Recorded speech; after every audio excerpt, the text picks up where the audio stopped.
Salut à tous et bienvenue sur le Frenchy Podcast. Je suis Charline et aujourd'hui, comme toujours, je retrouve Emmanuel autour d'un thème du quotidien. Parler français, mais pas n'importe comment, en action. Salut Emmanuel! Salut Charline, salut à tous. Bon, aujourd'hui c'est vrai, on va s'attaquer à des trucs très concrets. Comment faire les courses, les mots qu'on utilise vraiment, toutes ces petites phrases qu'on croise tous les jours. D'ailleurs ça me rappelle, alors là, anecdote un peu gênante, la première fois que j'ai voulu acheter des pommes à Paris. J'étais complètement perdu, je crois que j'ai confondu panier et caisse, et la boulangère, elle m'a regardé genre « Monsieur, vous êtes sûr que vous savez ce que vous voulez ?» J'en rigole maintenant, mais ce jour-là, c'était pas glorieux. Mais justement, c'est ce qu'on va voir. Ces petits moments où le français du manuel ne suffit plus. On va plonger dans des exemples authentiques, décortiquer le vrai vocabulaire et vous donner des astuces pour mieux vous débrouiller, que ce soit à l'épicerie, au marché ou même face à une question à laquelle, on sait pas répondre. Alors pour commencer, avant même d'aller à l'épicerie, il faut s'équiper du bon vocabulaire. Par exemple, la liste de courses, c'est la base. Puis on a le panier pour mettre ses produits. Et bien sûr, la caisse pour le paiement. Ça paraît tout simple, mais parfois c'est là qu'on bloque. Ouais, carrément. Et il y a les petites questions types que les commerçants posent. Vous avez la carte de fidélité ? Ou alors, vous voulez un sac ? Et ça, c'est pas écrit en gros dans les livres de français. Je me suis déjà retrouvé à répondre complètement à côté. Genre, non, je prends juste des bananes. Alors qu'on me demandait si je voulais un sac. Ah mais ça arrive tout le temps. D'ailleurs, ma stratégie, pour mémoriser les mots utiles à l'épicerie, je note sur un petit papier, ou même sur mon téléphone, les mots essentiels, ceux qui reviennent à chaque fois. Et à chaque passage en magasin, hop, je relis vite fait. C'est bête, mais ça fonctionne, surtout pour les expressions toutes faites comme « payer en espèces » ou « c'est votre tour ». Parlons concret, hein. Quand on arrive à l'épicerie, il y a une sorte de rituel, tu trouves pas ? Genre, bonjour, vous désirez ? Je voudrais... On se croirait presque à la télévision, mais c'est vraiment comme ça chaque matin. Et puis, on glisse des petites formules. Avec ça ? Ou ce sera tout ? Et attention à la politesse, ça on l'a dit dans l'épisode d'avant mais c'est encore plus marqué ici, un sourire, un s'il vous plaît, et hop, ça passe toujours mieux. Moi je trouve que le contact est presque plus humain dans ce genre d'endroit, tu trouves pas ? Mais grave ! Et puis dans les dialogues, il y a souvent des expressions qui étonnent, genre « ça vous fait tant » ou mon préféré, « je vous fais la monnaie ». Je me souviens au début, j'essayais de trouver la monnaie moi-même et le commerçant me disait « c'est bon, on arrondit ». Mais oui, l'épicerie c'est une chose, mais tu sais, le marché, c'est tout un autre monde. On a d'autres mots, le stand, le marchand, l'étal, et souvent on entend des trucs du genre « prix imbattable » ou « attends, une fois, un marchand m'a sorti, c'est donné », comme si c'était la super affaire du siècle. Je t'assure, ça m'a fait rire. Ah, le fameux marché. Mais dans les supermarchés, c'est différent. Moins d'échanges, plus d'autonomie, il faut trouver le rayon, la borne pour peser les légumes. Par contre, dans les boutiques spécialisées, genre la fromagerie, là on peut entendre « je vous coupe combien ?» ou « plutôt doux ou corsé ?» C'est vrai que la variété des questions, ça déroute au début. Et même, selon le lieu, ça change la façon de demander. Au marché, c'est vraiment à la bonne franquette. En supermarché, tout est un peu plus codé. Bref, il faut s'adapter, mais c'est ce qui fait la richesse du français du quotidien. Alors, on va insister sur un truc. Le fameux « je ne sais pas ». Franchement, les Français disent rarement juste « je ne sais pas ». Il y a plein d'alternatives plus naturelles, genre « aucune idée »,« j'en ai aucune idée »,« va savoir », ça c'est mon préféré. Oui, c'est tellement courant. Même « on verra », c'est notre joker. D'ailleurs, toi, t'avais pas une histoire là-dessus, Emmanuel ? Ah oui alors, une fois j'ai répondu « on verra » à un collègue qui attendait une réponse claire. Et finalement, c'était parfait. Ça détend l'atmosphère et ça fait plus vivant. Vraiment, n'ayez pas peur d'essayer d'autres formules. Elles font toute la différence quand on veut sonner local.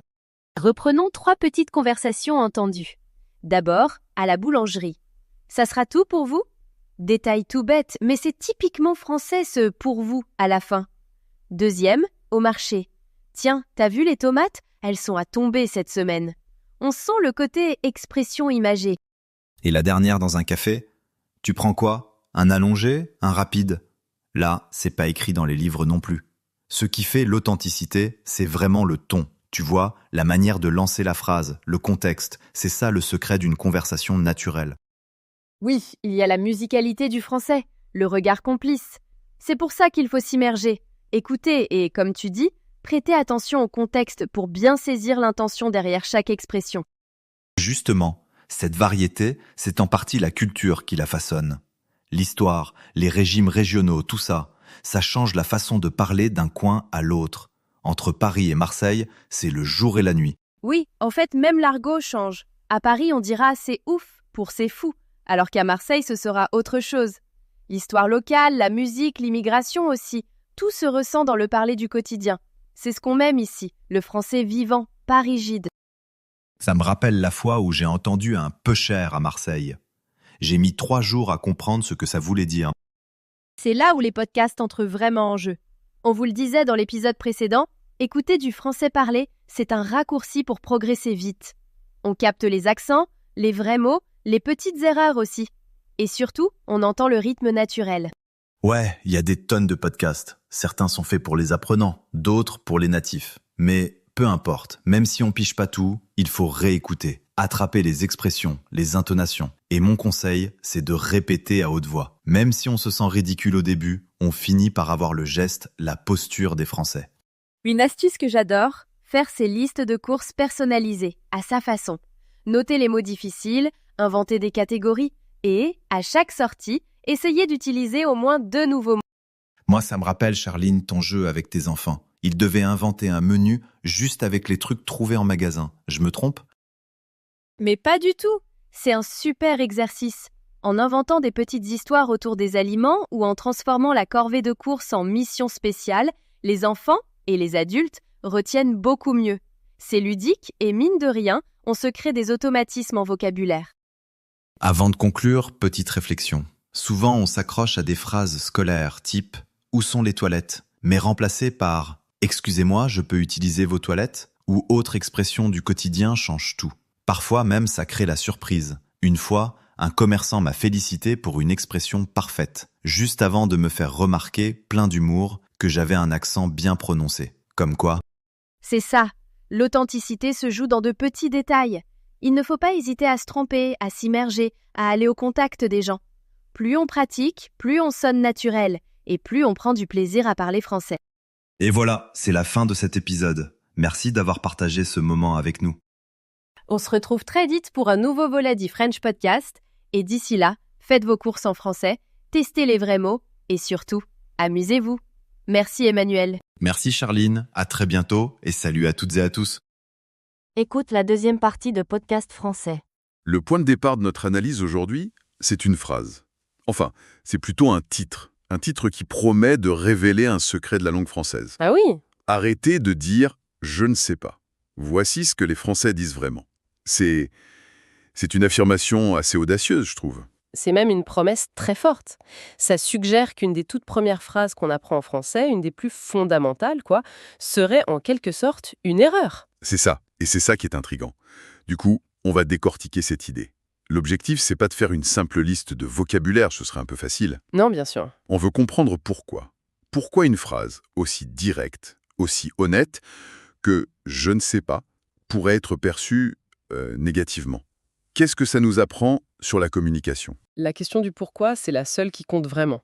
Et elle nous plonge directement dans la fonction sociale du langage, qui va bien au-delà du simple transfert d'infos.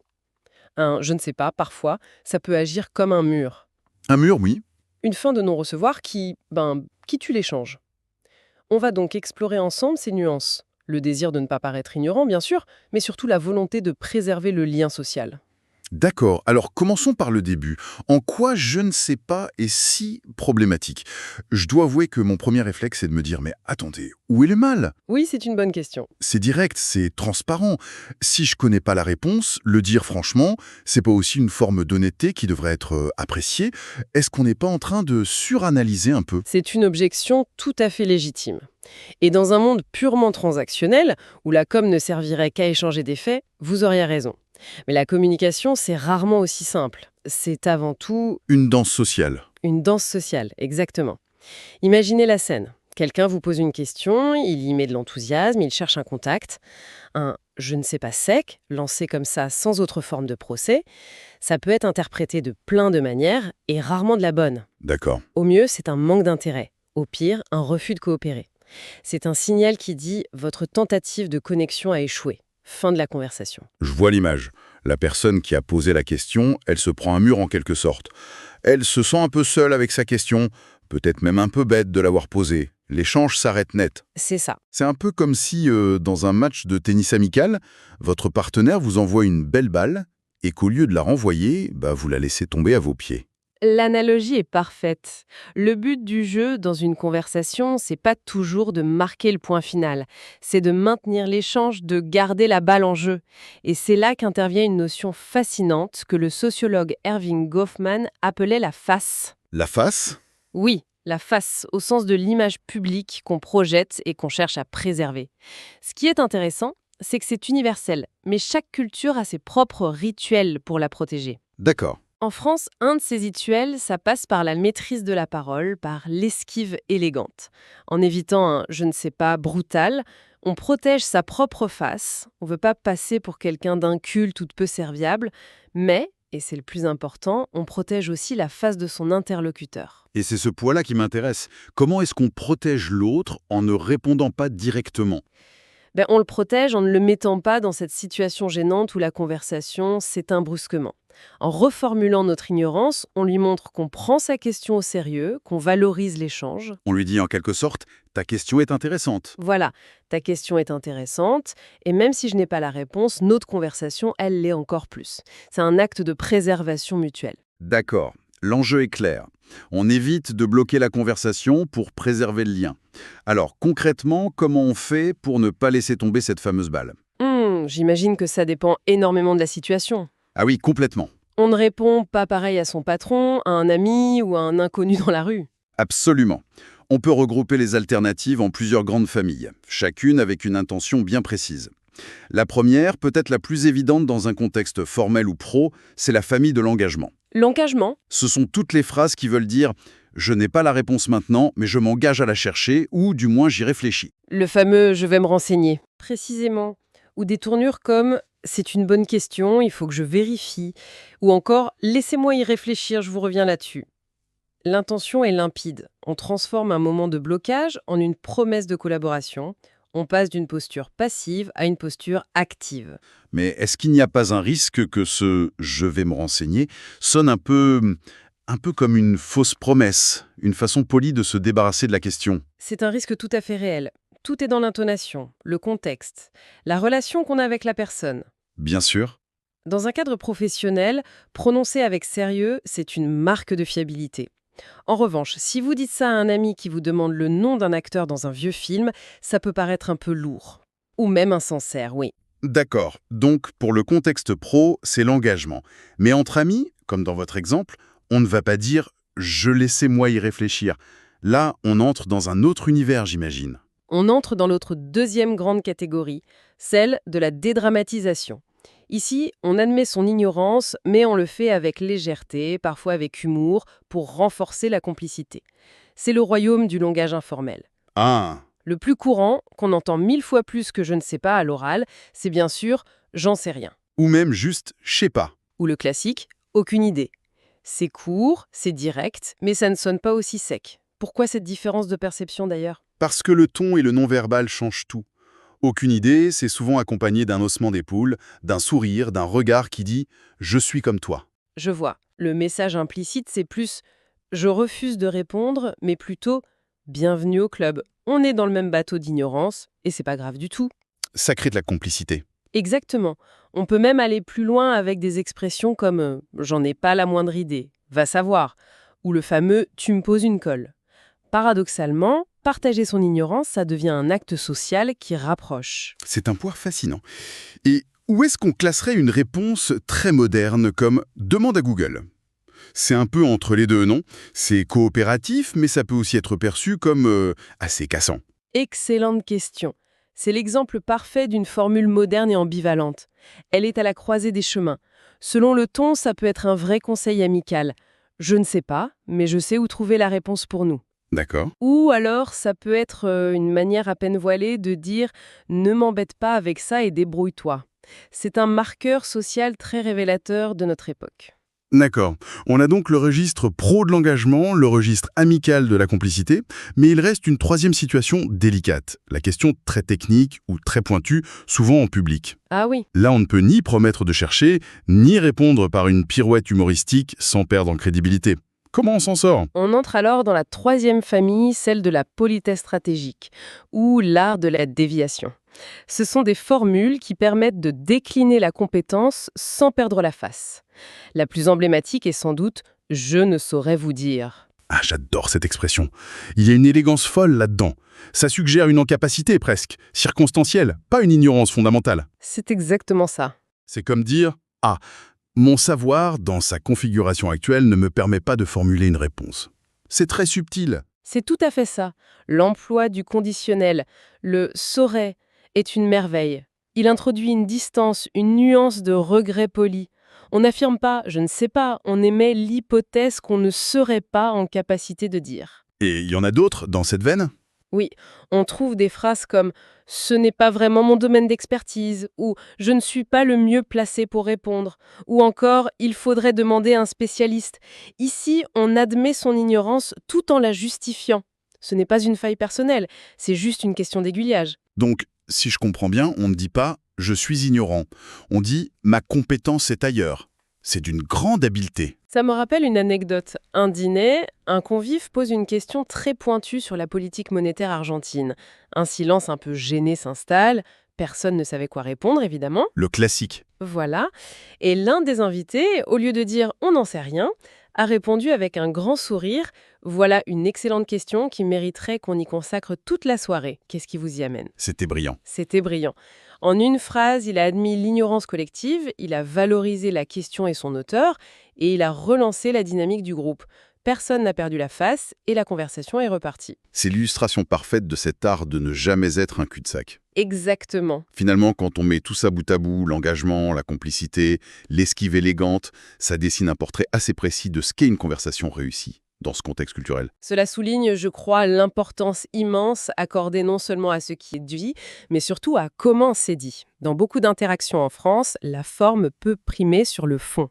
Il y a une valorisation de l'éloquence, de l'agilité d'esprit. Oui. L'aveu brut, la rupture nette, c'est souvent moins apprécié que le fait de maintenir le flux de la parole. On oppose souvent ce modèle, disons, latin, à un modèle plus anglo-saxon où l'échange est perçu comme plus transactionnel. C'est un cliché, bien sûr, mais ça illustre bien l'idée. ça illustre l'idée que dans un cas, la conversation est souvent le but en soi, alors que dans l'autre, elle est surtout un moyen. C'est presque un sport intellectuel, en fait. Le but, c'est pas juste de transmettre une info, mais de participer à l'échange, de rebondir, de construire quelque chose ensemble, de montrer qu'on est un bon partenaire de jeu. Précisément. La conversation est un pilier du lien social. C'est un lieu où l'on se jauge, où l'on se séduit intellectuellement. Et toutes ces expressions, ce sont les outils qui permettent d'huiler les rouages de cette mécanique sociale. Pour être sûr que le moteur ne cale pas. Voilà, pour s'assurer que le moteur ne cale pas à cause d'une réponse trop abrupte. Choisir entre un « laissez-moi vérifier très pro », un « aucune idée complice » ou un « je ne saurais vous dire élégant », c'est faire preuve d'intelligence situationnelle. Pour résumer, ce que suggère cette simple phrase de départ « arrêtez de dire « je ne sais pas », c'est que maîtriser une langue, c'est infiniment plus que connaître des mots et des règles de grammaire. C'est comprendre les règles implicites du jeu social. Tout à fait. Chaque alternative est une clé qui ouvre une porte sur une manière de penser les relations humaines. Il ne s'agit pas d'être malhonnête, mais de choisir l'outil le plus adapté pour préserver et enrichir le lien avec l'autre. Exactement. Et ça soulève une question finale qui va bien au-delà de cette seule expression. Si une formule aussi fondamentale et en apparence aussi simple que « je ne sais pas » cache une telle complexité sociale, stratégique, que dire de toutes les autres formules de politesse qu'on utilise chaque jour sans y penser ? Ah oui? Des bonjours, des merci, des s'il vous plaît, des comment ça va. Combien de nuances, de contextes et de règles non écrites se cachent derrière les mots les plus simples de notre quotidien, et ce, quelle que soit notre langue.